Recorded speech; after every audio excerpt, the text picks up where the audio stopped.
الرجیم بسم اللہ الرحمن الرحیم۔ تمام تعریفیں اس خدائے بزرگ و برتر کے لیے جس کا نہ کوئی ثانی ہے نہ کوئی ہمسر۔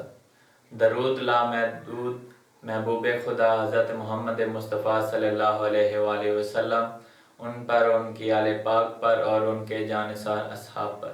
ناظرین، تاریخ گواہ ہے کہ اگر کوئی انسان پر کوئی دوسرا انسان الزام لگاتا ہے تو پنچایت یا لوگ کہتے ہیں کہ آپ لوگ آمنے سامنے بیٹھیں تاکہ کسی کی عزت خراب نہ ہو۔ اگر آپ اپنے بیانات میں سچے ہیں تو تمام لوگوں کو پتہ چلنا چاہیے، یہ نہ میں ادھر بیٹھ کے دوسروں پہ الزام لگاتا رہوں، وہ اپنے گھر بیٹھ کے میرے پہ الزام لگاتے رہے۔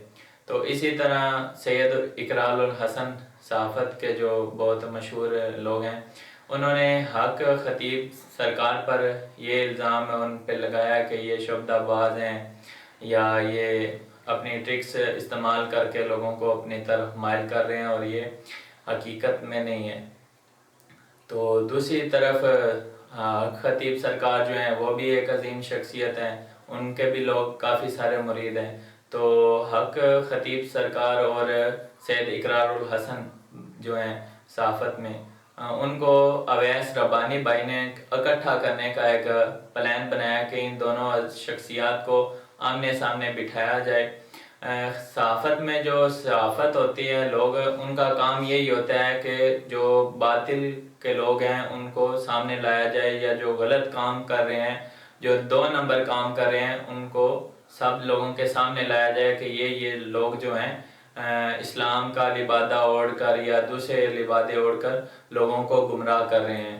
تو اس حوالے سے سید اقرار الحسن بھائی نے اپنی ویڈیو شیئر کی کہ یہ دیکھیں میں اس طرح کیل وغیرہ نکال لیتا ہوں، ٹرکس وغیرہ جو ہیں۔ تو حق سرکار ان کا بھی یہی ہے کہ وہ لوگوں کو، ان کے مرید ہیں، ان کو صحتیاب کرتے ہیں۔ تو اویس ربانی بھائی نے 14 فروری کی ڈیٹ جو ہے فائنل کی ہے۔ 14 فروری ہے بھی محبت کا دن، تو انہوں نے یہی کہا ہے کہ 14 فروری والے دن دونوں شخصیات کو آمنے سامنے بٹھایا جائے اور دونوں اپنے اپنے نظریات پیش کریں کہ پھر پتہ چلتا ہے کہ کون حق پر ہے اور کون باطل ہے۔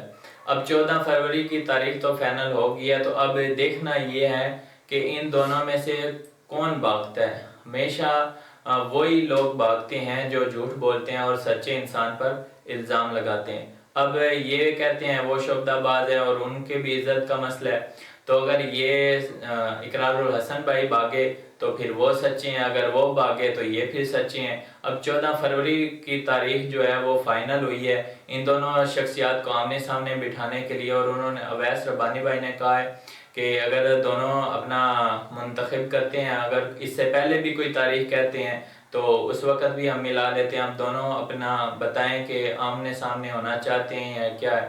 تو اس کے بعد سید اقرار الحسن بھائی نے اپنی ویڈیو کلپ جاری کیا کہ مجھے کوئی اعتراض نہیں ہے، میں چیلنج کرتا ہوں، میں ان کو ملنا چاہتا ہوں، میں ان کو باطل یعنی کہ ان کو بتاؤں گا لوگوں کو کہ یہ کس طرح ٹرک استعمال کرتے ہیں۔ تو انہوں نے کہا ہے کہ شرط یہ ہے کہ مجھے کوئی مسئلہ نہیں ہے، لیکن جو میرے ساتھ لوگ ہوں گے ان کی جان کو کوئی مسئلہ نہیں ہونا چاہیے۔ تو جب بھی یہ کہتے ہیں مجھے یہ چیلنج ایکسیپٹ ہے، میں ان کو ملنے کے لیے تیار ہوں، جب بھی وہ کہیں گے، کسی بھی جگہ پر وہ کہیں گے تو میں ان کو ملنے کے لیے تیار ہوں۔ اور حق خطیب جو سرکار ہیں انہوں نے بھی یہی کہا ہے کہ ہمارے پاس جو آنا چاہے آ سکتا ہے۔ تو اب انتظار ہے 14 فروری کا، دیکھتے ہیں اس پہ کیا بنتا ہے۔ اور اس حوالے سے اپڈیٹ رہنے کے لیے ہمارے چینل کو لازمی سبسکرائب کر رہے ہیں۔ ملتے ہیں اگلی ویڈیو پہ، اللہ حافظ۔